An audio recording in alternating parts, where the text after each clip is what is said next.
Hello everybody, welcome to the Distimo webinar on our latest monthly publication on global brands in the mobile landscape. I'm Anne from Distimo, and with me is Crystal Schober, as well data analyst from Distimo, and we're both going to take you through the report, main findings, and demonstrate some things in FAQ as well. Maybe first of all, a quick hello also from me, and can everyone hear us fine? Are there any problems? If you could please answer in the chat or questions box, then we can be sure that everyone will be able to follow us.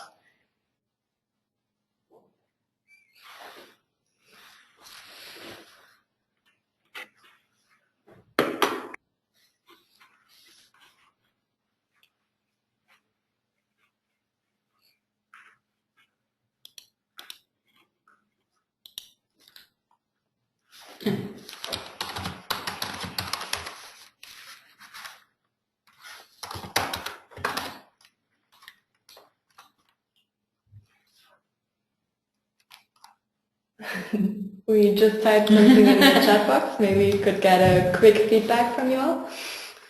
Just one of you will be fine.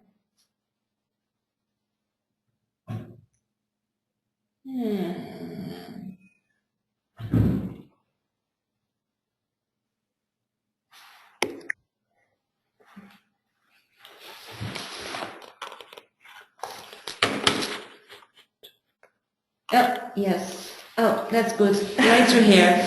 Okay, so everyone is on board. We also wanted to wait a couple minutes to give everyone a chance to join.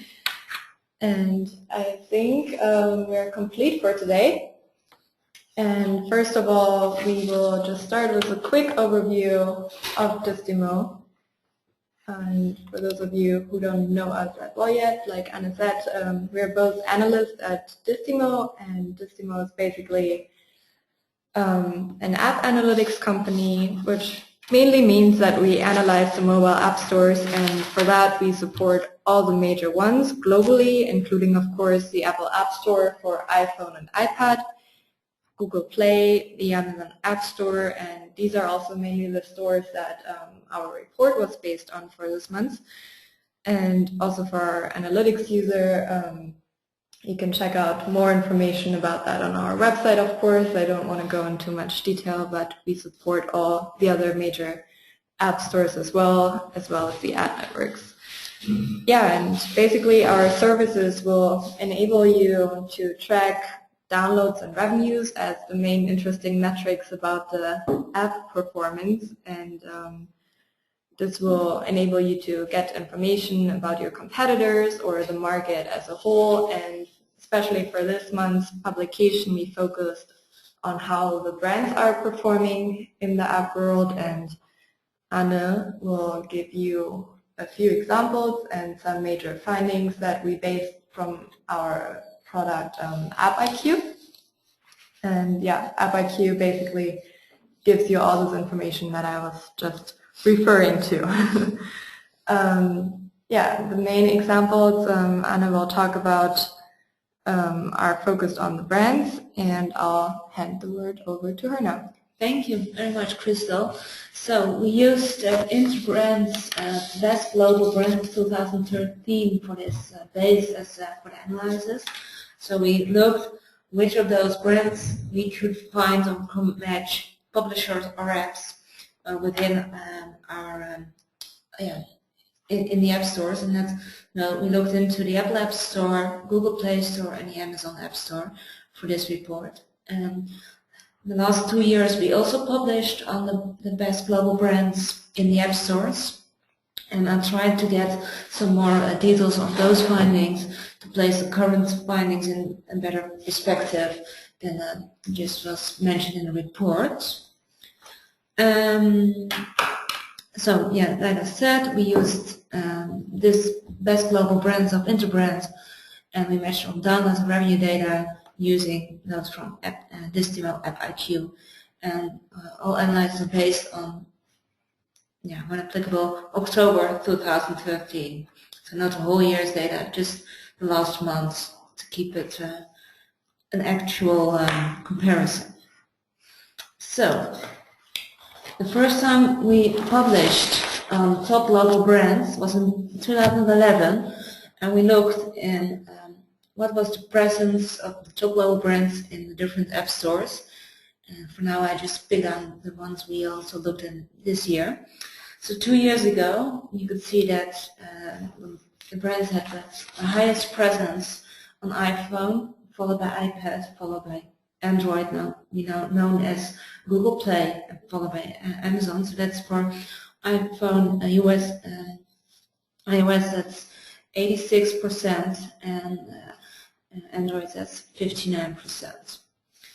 And so keep in mind this proportion, and we can see what it's now, and well, it's all the same order. And you still see the dominance of the iOS, followed by Google Play, and on the third step, Amazon. And we can all see that there is an increase in the presence of the brands in the stores. And the biggest jump was done by the Google Play from 59 to 75. So that's very good of them. And what else can we say? Now, maybe it's good to know that there are some brands missing.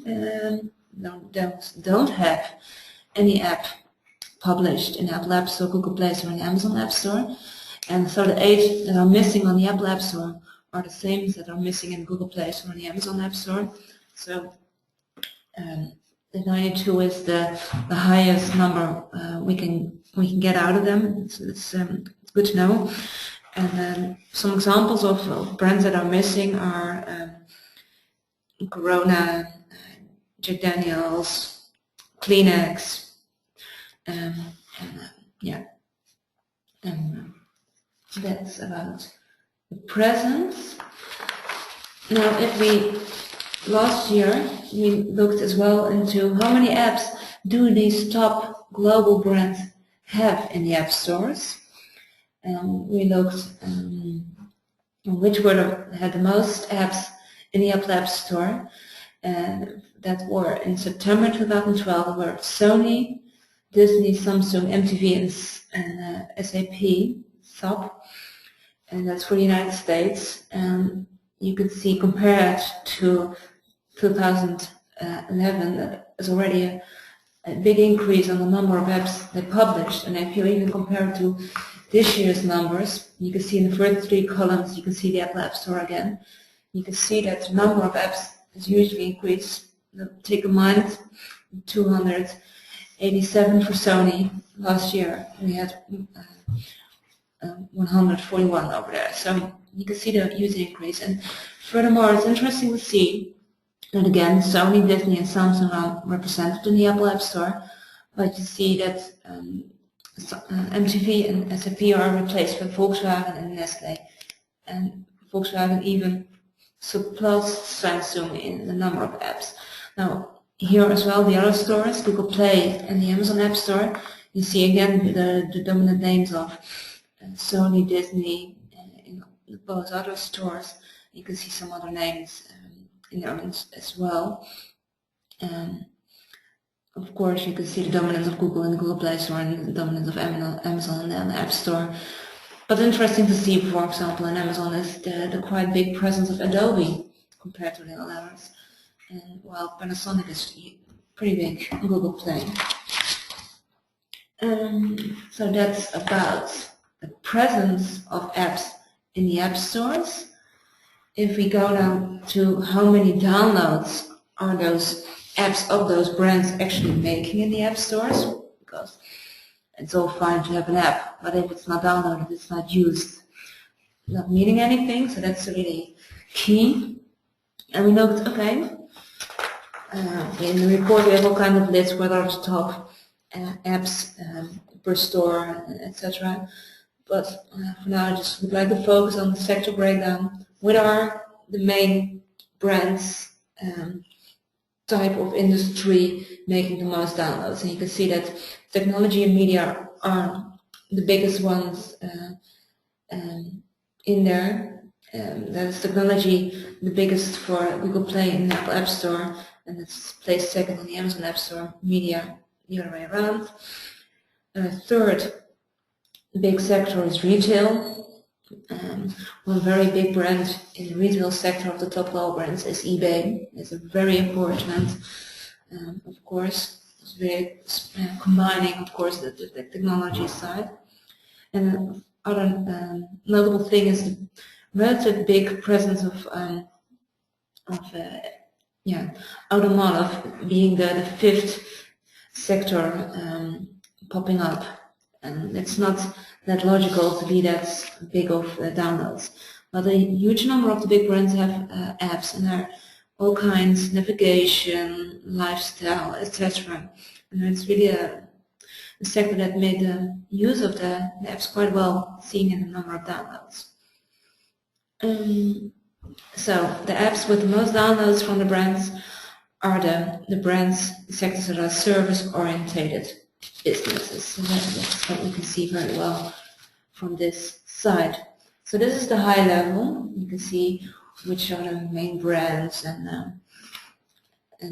which sector is doing well. And now we want to go to the app level, and we'll do it through our product because it's far more better to do with than with our this slideshow. So we'll go to AppleQ.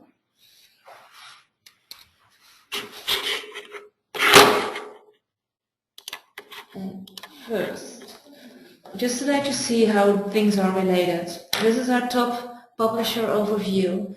Based for the month of October, we have this is the Apple App Store we selected here. All countries we support, the top overall, and this is just ranked overall. Let's do it over all devices, not just on certain.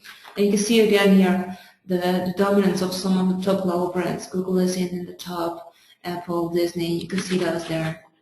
Now we'll go a bit further down, probably find somewhere more or not. You see a lot of games, of course.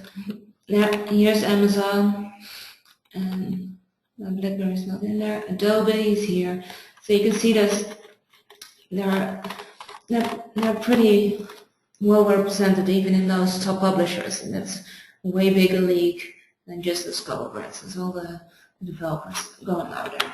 This is one thing. So you can really use this kind of overview to relate how those brands are doing in the total scheme of developers. So that's one thing I wanted to show you. And the other thing is,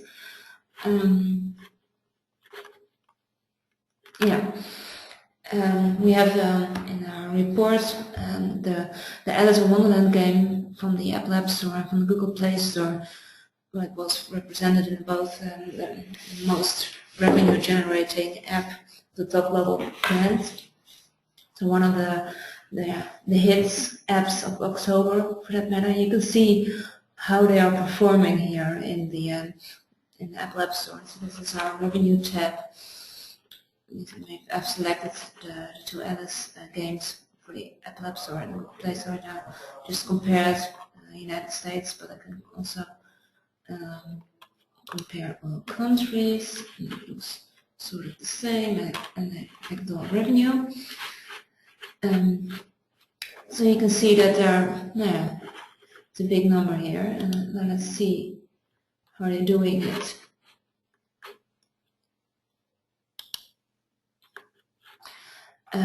On the world map, and you can see that the most revenue is gained here in the US. Move it down, and followed by the United Kingdom, Australia, etc. With this really cool feature, Command & Conquer, we can see which of the two apps gains the most revenue in which country. And you can see that the US is, for example, dominated by the Apple App Store, while Germany and France are dominated by the Google Play version of the game.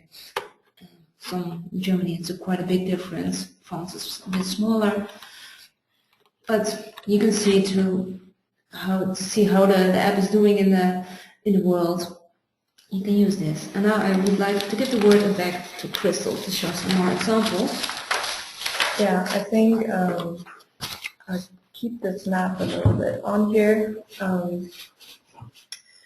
I think in general we saw with this report that the top brands have a really high interest to be present in the app stores, and yeah, like Anna showed the top publisher overview, we can see really common names, and that's why we always go back every year and try to publish this report and see how it develops. And you could see from the trend that more and more brands are joining the app stores, and of course it's mostly lifestyle focused, really, with the customer service. Yeah, and I think in general we can see really an increase with the mobile commerce along with the increase in the still growing e-commerce in the internet world. And I think from an app perspective, these examples, just what Anna showed you with the Alice in Wonderland app by Disney, which is one of the top brands in the app stores, really. It is really interesting to analyze these kind of examples for brands, because I think a lot of businesses are thinking about the move of designing some apps for their services, and I think our product in this way, giving you an insight about the different revenues or the different markets that you can achieve with these kind of apps, are interesting as a help for even strategic business or marketing decisions going forward. And I'd like to show you a couple more of these examples just to show what's possible. So you've seen the leaderboards where we basically display charts on whatever time frame you're interested in. So maybe if I go back, this was a monthly view, but we also offer, of course, a daily, a weekly, or even a quarterly view of publishers and apps. So this is something that can be really more telling you something if you aggregate it over a bigger time frame. And of course you can go into every detailed question like the revenues, or maybe in the next example I would like to show you some download numbers. This is again a really successful app from Disney, and maybe we talk in terms of brands, we can even see, like Anna said, even the app stores themselves show up in the different app stores. So we saw like some Apple apps on Google and vice versa. Well, actually some Google apps on Apple. And maybe if we compare here the downloads for this Disney app, Where's My Water 2, on the Apple App Store and on the Amazon App Store, just for the United States, we can see how this really is interesting. Just clicked it away. Yeah, most of the app developers probably don't even think of Amazon as a store where they can achieve a lot of moment at the, depending on their apps, but especially Disney apps were really big on Amazon, and this is an example that shows you that just a current month, looking at the last month of November, Amazon had through the whole month on average more than 25% of the downloads this app generated in these stores. And I think that's a really great achievement for a publisher like Disney, and also others who are thinking about maybe joining their app with the Amazon App Store. Maybe another revenue example would be an app that's not necessarily a big brand, but also to show that there's potential in terms of revenue in both Google Play and the Amazon App Store compared to Apple. You see here the app Minecraft Pocket Edition by Mojang, and you see it in all the 3 stores over also the month of November. And of course we would maybe expect that the Apple App Store would have the biggest revenue portion, but if we see Amazon and Google here next to it, I selected the UK, for example, just that we don't always show just the US. And we can see that Amazon and Google are pretty much in the same league when it comes to revenue. So they're pretty equal on some days over this month, and this is a trend that we see in general. And maybe, a few more of these, because Anna mentioned in an earlier slide that the retail industry is actually highly present. We looked at some of the retail apps like eBay or Amazon, Target, Best Buy, and Macy's. In this case, I just selected the Apple App Store and the United States because especially the month of November is interesting to analyze in these terms, because you can see it was recently Thanksgiving, and you see these nice pickups in terms of downloads. For example, for the Amazon app, that was the top performer here along these apps on Thanksgiving Day and Black Friday, and we see a nice peak in downloads, which of course will have an influence on the purchases made with the top brands and the top retail apps in this case. Definitely, yes. And if you're interested in especially this topic, check out our blog. There will be a little blog post around this topic released today. I think it might already be online, or it will come within the next hour. And yeah, so I hope that this gave you an overview of what you can do with AppIQ, and it was really interesting to drill deeper into the big brand topics and we for hope this month. And we hope to do it again next year, get some more interesting findings to you all. Yeah, to see how it develops further. If we get a 100% score somewhere, that would be nice. Yeah. I think they will probably follow the trend of being more present, as we have seen it over the years.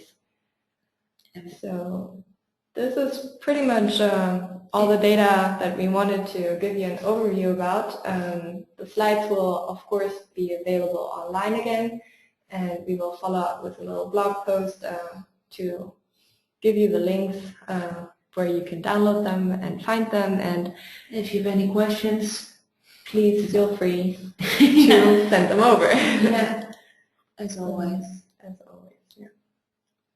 Here's again our contact info in case you have any questions, and we're happy to answer these after the webinar via email, or if you have any questions right now, feel free to type them in the little questions box, and we will still be available for a few minutes. Yeah, exactly.